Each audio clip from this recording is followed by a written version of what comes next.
मित्रांनो, वनराज आंदेकर यांची हत्या झाली. वनराज आंदेकर यांच्या हत्येने संपूर्ण महाराष्ट्रातच नव्हे तर भारतात खळबळ उडवली. पुण्यातील अंडरवर्ल्ड विश्वामधील सर्वात मोठे टोळ्यांपैकी एक असणारे आंदेकर टोळीतील वनराज आंदेकर यांची हत्या झाली आणि सर्वत्र खळबळ उडाली. त्यांचे वडील बंडू अण्णा आंदेकर हे आंदेकर टोळीचे प्रमुख होते. बंडू अण्णा आंदेकर यांनी आपल्या मुलाच्या हत्येनंतर संपूर्ण माहिती आणि संपूर्ण मुलाखत दिलेली आहे. त्यांनी मुलाखतीत नेमकं काय म्हटलेलं आहे त्या मुलाखतीचे काही मुख्य आणि मूळ गोष्टी मी आज तुम्हाला सांगणार आहे. तर बंडू अण्णांची मुलाखत आपण जाणून घेऊया. मित्रांनो, ह्या इंटरव्ह्यूच्या शेवटी आयुष्याला सरून काही गोष्टी बंडू अण्णा आंदेकर यांनी सांगितलेल्या आहे, ज्या सर्व समाजातील घटकांनी या गोष्टीवर विचार केला पाहिजे. तसेच इंटरव्ह्यूच्या शेवटी पत्रकाराने अत्यंत महत्वाचे आणि खूप वेगवेगळे प्रश्न बंडू अण्णा आंदेकर यांना विचारलं आणि किती शिताफीने किती हुशार पद्धतीने बंडू अण्णा आंदेकर यांनी त्याचे उत्तर दिलेलं आहे हे व्हिडिओमध्ये आपल्याला पुढे कळणारच आहे. त्यामुळे आपला हा व्हिडिओ शेवटपर्यंत नक्की बघा. वनराज दादा आंदेकर यांच्या जीवनावरील सर्वात डिटेल बायोग्राफी आणि आंदेकर परिवाराचा भूतकाळ आणि वर्तमान या दोन्ही विषयावर आपण व्हिडिओ बनवलेले आहे. ते बघण्यासाठी वरती आय बटनवर आणि खाली डिस्क्रिप्शन मध्ये मी लिंक दिलेली आहे, ते नक्की बघा. आणि आपला व्हिडिओ आवडला असल्यास चॅनल लाईक आणि सबस्क्राईब देखील करा. पत्रकार प्रश्न विचारतात, तुमच्या मुलाची हत्या झाली, तुमच्या कुटुंबात गुन्हेगारी आणि राजकारण या दोन्ही गोष्टी आहेत, याकडे तुम्ही कसे बघता? त्यावर बंडू अण्णा आंदेकर म्हणतात, आमची गुन्हेगारी 1985 साली जेव्हा आमचे बंधू बाळू अण्णा आंदेकर यांचा कोर्टात खून झाला त्यानंतर आमची गुन्हेगारी सुरू झाली आणि माळवतकरांविरोधात आम्ही लढलो. त्यामध्ये मला जन्मठेप देखील झाली. 1985 साली मला जन्मठेप झाली आणि 2003 मध्ये मी जन्मठेपेची शिक्षा बघून बाहेर आलो. माझ्या भगिनी वत्सला अक्का आंदेकर यांना पुण्याचं महापौर पद भेटलं. त्या मागे देखील कारण होतं. माझ्या अक्का यांचं कार्य खूप मोठं होतं आणि आंदेकरांनी आजपर्यंत कधीच गोरगरिबाला त्रास दिला नाही किंवा व्यापारी वर्गाला त्रास दिला नाही. आम्ही कधी कोणाकडून खंडणी देखील मागितली नाही. आमच्यावर जेव्हा घाला झाला आमच्या बाळू अण्णांच्या रूपातून, त्यानंतर आम्हाला या क्षेत्रात उतरावं लागलं आणि त्यानंतर माळवतकर टोळी नेस्तनाबूत झाली. रमाकांत आंदेकर, उदयकांत आंदेकर, अक्का आंदेकर, गणेश आंदेकर हे नगरसेवक झाल्यानंतर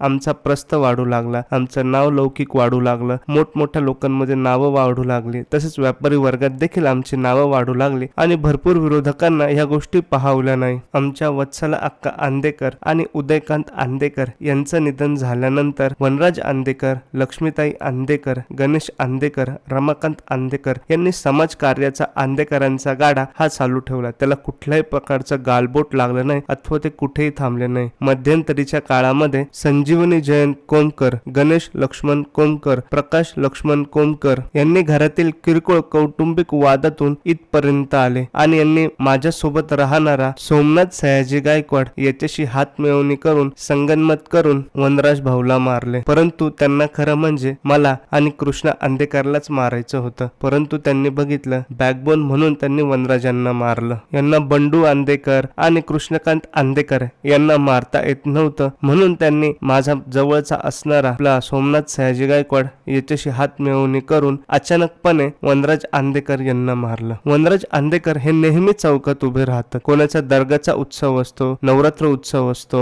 गणेश उत्सव असतो, या सर्वांना ते मदत करत असतात, वर्गणी देत असतात. वनराजांना आधी वाटलं की ते वर्गणीसाठीच आलेले आहे, परंतु त्यांनी डायरेक्ट आल्या आल्या वनराजांच्यावर फायरिंग केली, कोयते बियते चालवले आणि वनराजांना तिथं जागेवरच संपवलं. आणि तिथेच बाजूला पानपोई होती, त्यामुळे वनराज आंदेकर यांना पळता देखील आलं नाही. वनराज आंदेकर यांच्यासोबत त्या दिवशी त्यांचा सख्खा चुलत भाऊ म्हणजेच माजी नगरसेवक उदयकांत आंदेकर यांचा मुलगा शिवम उदयकांत आंदेकर हा देखील होता. शिवम भाऊ म्हणाले की ते काहीतरी आहे, तू पळ असे ते म्हणाले आणि जेव्हा पहिली गोळी झाडली ती शिवम आंदेकर यांच्यावरच झाडली आणि शिवम भाऊने ती गोळी हुकवली. शिवम भाऊ एका दिशेला पळाले आणि वनराज भाऊ एका दिशेला पळाले. त्याच्यात तिथं पानपोय आडवी आली आणि नेमकं त्याच दिवशी त्याने चप्पल घातलेली होती. पायात कधीही वनराज भाऊ चप्पल घालत नव्हते, ते बुट घालायचे आणि त्याच दिवशी चप्पल घातल्यामुळे ते सरकले. त्याला काय माहिती की असं आपल्या बरोबर होणार आहे. परंतु वनराज दादा यांची खरी टीप जयंत लक्ष्मण कोमकर आणि संजीवनी जयंत कोमकर यांनी गॅलरीमध्ये उभं राहून दिलेले आहे. वनराज दादा कुठं उभे आहे, ते काय करताय, कोणासोबत उभे, सोबत किती जण आहे, कोणत्या रंगाचा शर्ट घातलाय. 4-5 टू व्हीलरवर 15 जण आले आणि त्यांनी त्यावेळी तिथं वनराजला घेरला आणि तो वनराजचा दिवस भरून आला होता म्हणून वनराज त्याच्यात संपला. यानंतर पत्रकार त्यांना विचारतात की तुमच्यावर 48 गुन्हे दाखल आहे. तुमच्या टोळीची सुरुवातच बाळू अण्णा आंदेकर यांच्या खुनापासून झाली. त्यानंतर एकामागोमाग एक गुन्हे दाखल होत गेले. तुम्हाला असं वाटलं नाही का आपल्याला राजकारणात स्थिर स्थावर यश मिळालेलं आहे, आता आपण गुन्हेगारीशी संपर्क सोडायला हवा? कारण बाहेर अशी चर्चा होते की तुम्ही जे पेरलं तेच उगवलं, तुम्ही जे केलं त्याचे सगळे काम पोरांना भोगायला लागतंय, त्याचे फळ मुलांना भोगायला लागतंय, अशी टीका तुमच्यावर होत आहे. यावर बंडू आंदेकर म्हणतात की 48 गुन्हे नसून माझ्यावर 24 गुन्हे आहेत. पोलिसांनी 48 गुन्हे हे खोटे दाखवलेले आहेत, माझ्यावर खऱ्या अर्थाने 24 गुन्हे आहेत. ही सगळी माहिती मी माहितीच्या अधिकाराखाली माझ्याकडे मागून घेतलेली आहे आणि त्यात या गोष्टी स्पष्ट झाल्या आहे. मी स्वतः संजय माळोतकर याच्या गुन्ह्यामध्ये जन्मठेपेची शिक्षा भोगलेली आहे, ही गोष्ट मी नाकारत नाही. सुप्रीम कोर्टापर्यंत देखील माझी शिक्षा तशीच राहिली होती. जन्मठेप ही 2003 साली सुटून आलेलो आहे आणि याच्यात या 48 गुन्ह्यांमध्ये मी निर्दोष सुटलेले देखील काही गुन्हे आहेत. हे सगळे कागदपत्र माझ्याकडे आहे, असे बंडू अण्णा आंदेकर म्हटले. यानंतर पत्रकारांनी आणखीन एक प्रश्न विचारला की तुमच्यावर अशी एक टीका पोलिसांकडनं होत आहे की गुन्हेगारी क्षेत्रामध्ये तुम्ही नवीन मुलं घेतात, त्यांना 5-10 हजार देतात किंवा त्यांना सांभाळतात आणि त्यांना गुन्हेगारीचा लळा लावतात. तुमचा जो क्लाउट आहे, तुमचा जो ऑरा आहे, तुम्ही एक मोठे गुन्हेगार आहे, तुम्हाला इथं आश्रय भेटेल या आशेखाली ते मुलं तुमच्याकडे येतात आणि त्यांना गुन्हे करायला लावतात. ही तुमची खूप जुनी ट्रिक आहे की तुम्ही नवीन मुलं घेतात आणि त्यांना गुन्हे करायला शिकवतात, अर्थात त्यांना गुन्हेगार बनवतात. यावर बंडू आंदेकर म्हणतात की साहेब, हे सगळं साप चुकीचं आहे. मी दुसऱ्याच्या मुलाला गुन्हेगार का बनवू? हे साप चुकीचं आहे. त्यांचं आयुष्य, त्यांचं जीवन हे अमूल्य आहे आणि त्याच्यात खोडा घालायला मला कुठलाही प्रकारचा अधिकार नाहीये. आता माझाच मुलगा वनराज हा का गुन्हेगार झाला नाही? त्याने साधा आजपर्यंत कोणाला ब्लेड देखील मारलेलं नाही. त्याला समाज कार्याची आवड होती. हे परंतु आजकालचं जे जनरेशन आहे ते गुन्हेगारीकडे वळत आहे. यावर पत्रकार त्यांना पुन्हा विचारतात की तुम्ही वनराजचं नाव घेतलं, परंतु तुमचा मुलगा कृष्णकांत, त्याच्यावर गंभीर गुन्हे आहे, खुनाचा प्रयत्न सारखे, मोक्यासारखे गंभीर गुन्हे आहेत. तुम्ही शिक्षा भोगून आल्यानंतर तुम्हाला असं वाटलं नाही का आता आपण राजकारणात स्थिर स्थावर झालेलो आहे, आपल्या मुलांना गुन्हेगारीतून बाहेर काढलं पाहिजे, या सगळ्या गोष्टी थांबवल्या पाहिजे. वनराज बरोबरचा माझा मुलगा कृष्णराज हा देखील गुन्हेगार नाही. त्याला एका 307च्या गुन्ह्यामध्ये अडकवण्यात आलं. त्या गुन्ह्यामध्ये त्याला गोवण्यात आलेलं होतं. झालेल्या त्या गुन्ह्यामध्ये माझा मुलगा कृष्णराज हा सीसीटीव्ही मध्ये कुठेही दिसत नाही, परंतु त्याच्यावर तो गुन्हा दाखल केला, ते गुन्हेगार झाले आणि त्या प्रकरणाची केस आज देखील कोर्टामध्ये चालू आहे, असे बंडू आंदेकर म्हटले. त्यानंतर पत्रकार विचारतात की सोमनाथ गायकवाड हा तुमच्या मुलाच्या खुनामधील मुख्य आरोपी आहे किंवा ज्याने हत्या केली, त्याचा नेमका तुमच्या बरोबरचा संघर्ष काय होता? एकेकाळी तो तुमचा खूप जवळचा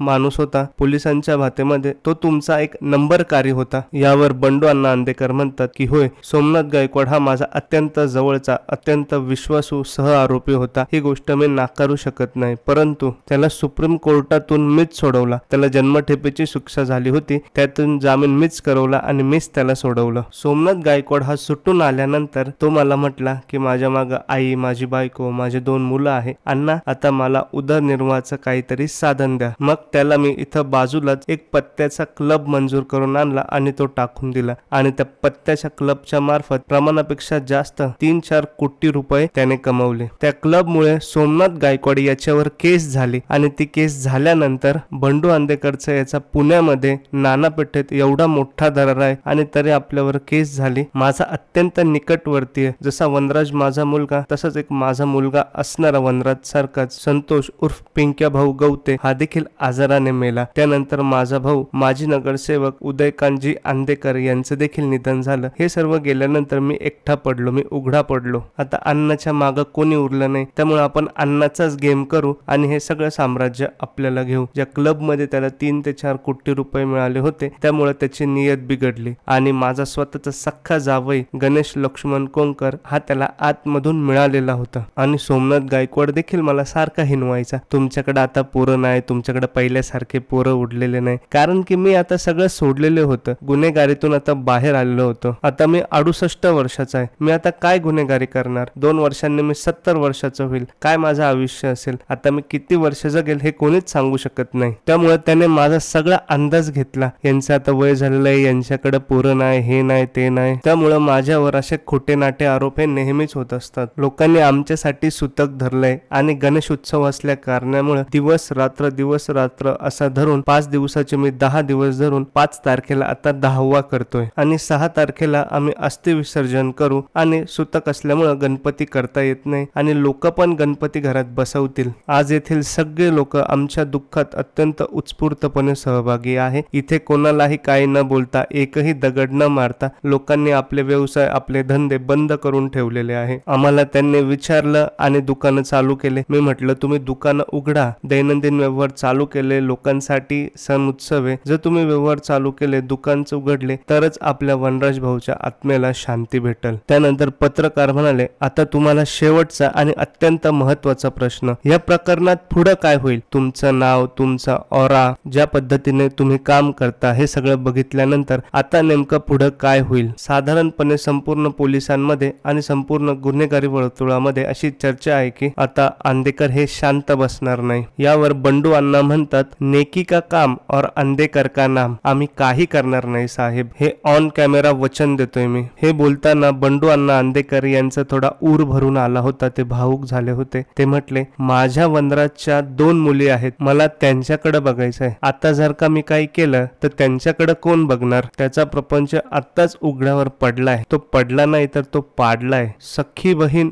पक्की वैरीण झाल्यामुळं गणेश कोमकर फॅमिलीला वनराज भाऊला मारता नाही आलं ना, म्हणूनच त्यांनी सोमनाथ गायकवाड याचा सहारा घेतला। त्यावर पत्रकार म्हणतात की तुम्ही हे सांगितलं म्हणून मी विचारतो की सगळीकडे हीच चर्चा आहे, अंधेकरांनी जे पेरलं, जे मुलांमध्ये पेरलं, जे घरात पेरलं, जे सहकाऱ्यांमध्ये पेरलं तेच आज तुमच्यावर उलटलं हे बघा। त्यावर बंडू अंधेकर म्हणतात की ही म्हणे पेरलं तेच उगवलं, परंतु वनराजने साधा ब्लेडने कधी कोणावर वार केला नाही, हा निष्पाप होता, याने काय केलं? तुमच्यात जर हिम्मत होती ना तर मला मारायचं होतं, कृष्णराजला मारायचं होतं। याला युद्ध म्हणत नाही, याला नपुंसकपणा म्हणतात, याला मर्दानगी नाही। यांनी काय केलं? हाल गप्तीत माणसाला मारलं। त्याने मारलं का? यांनी माझ्या मुलाला मारलं, म्हणून मी टिंबच्या भावाला मारायचं, टिंबच्या मुलाला मारायचं, मला मारायचं, हे मला करायचं नाही, ते मी करणार नाही। मला वनराजला नैसर्गिक न्याय द्यायचा आहे, मला पोलिसांनी चांगलं सहकार्य केलेलं आहे, मला कुणालाही मारायचं नाही, काहीच करायचं नाही, कारण का आता घरात करता धरता मी एकटाच आहे। आता मी 10-15 वर्ष जगल किंवा राहील किंवा मरल हे काही सांगता येत नाही, परंतु माझ्या नातींचं काय होणार, त्यांचं कसं होणार? माझा मुलगा कृष्णराजला देखील मी थांबवलं, आपल्याला काही करायचं नाही, कोणालाही उत्तरं द्यायची नाहीत, आणि हे मी सत्य परिस्थिती सांगतो, काळाच्या ओघाने जी परिस्थिती आहे, मला काही करायचं नाही। आणि माझी नात वनराजची मुलगी रिया ही 10वीला 94% पास झाली। आता दोन्ही मुलींचा वनराजवर खूप जीव होता आणि त्यांचा पण त्याच्यावर खूप जीव होता, त्या उघड्यावर पडल्या ना साहेब। त्यानंतर पत्रकारांनी त्यांना प्रश्न विचारला की तुम्ही रेकॉर्डवर हा शब्द देताय की तुम्ही कुठल्याही प्रकारचे गुन्हेगारीशी संबंध ठेवणार नाही, वनराजच्या हत्येचा बदला वगैरे काही घेणार नाही। त्यावर बंडू अण्णा अंधेकर म्हणतात मी बदला घेणार नाही, मी त्यांना शिक्षा देणार आणि ती देखील न्यायालयाच्या रूपातून। कायद्यापेक्षा मी मोठा नाही आणि मला स्वतःला अडकून घ्यायचं नाही, परंतु मला खोट्या गुन्ह्यात अडकवतात, हे सत्य परिस्थिती आहे साहेब। दावा दाखल झाला की यांना उचला आणि यांना आतमध्ये टाका, आणि मी आतमध्ये गेलो की मग मी आत गेल्यानंतर कृष्णराजला आत टाका, मग माझ्या शिवमला आत टाकतील, माझे 2 नातू वाडेकर यांना देखील आत टाकतील। आता माझे सगळे गुन्हे मिटलेले आहेत, सगळे गुन्हे निघालेले, शिवमचे बी पूर्वीचे काही गुन्हे दाखवतील, त्याला आतमध्ये टाकतील। आम्हाला सगळ्यांना अडकवण्याचा डाव त्यांचा पहिल्यापासूनच होता, त्यांनी अर्ज देखील केलेला आहे माझ्या विरुद्ध, वनराजच्या विरुद्ध, शिवम विरुद्ध, कृष्णराजच्या विरुद्ध, वाडेकरांच्या विरुद्ध म्हणजे त्यांच्या बहिणी विरुद्ध अर्ज त्यांनी केले। पहिल्यापासूनच त्यांना आम्हाला अडकवायचं होतं, असे बंडू अण्णा अंधेकर शेवटी म्हटले। तर अशा पद्धतीने उठणाऱ्या सगळ्या प्रश्नांना, सगळ्या गोष्टींना बंडू अण्णा अंधेकर यांनी त्यांच्या खास शैलीत, समजदार शैलीत उत्तर दिलेले आहे। आता काळाचा ओघच ठरवेल की नेमकं पुढे होतं तरी काय।